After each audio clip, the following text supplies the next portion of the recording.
আল্লাহর নবী সাল্লাল্লাহু আলাইহি সাল্লাম সেদিন চোখের পানি ফেলবে আর বলবে, উম্মত এটা কি আমলনামা নিয়ে আসছে? উম্মত তুমি আমার এত বড় বেইজ্জতি কেমনে করলা? আমি 23টা বছর তোমাদের জন্য কেঁদেছিলাম। সারা রাত এশার নামাজের পরে নবী দাঁড়াইছে কানতে কানতে, ফজরের আজান পর্যন্ত নবী উম্মতের জন্য দোয়া করছে আর চোখের পানি ফেলছে।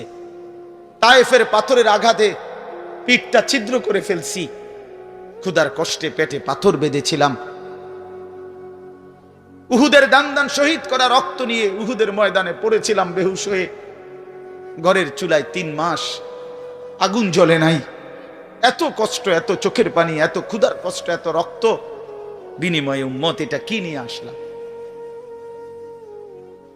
নামাজ কই, সেজদা কই, রুকু কই, ফজর জোহর আসর মাগরিব এশা কই, হারাম থেকে বাঁচা কই, হালাল উপার্জন কই, জিকির কই, তেলাওয়াত কই, আমার সুন্নত কই?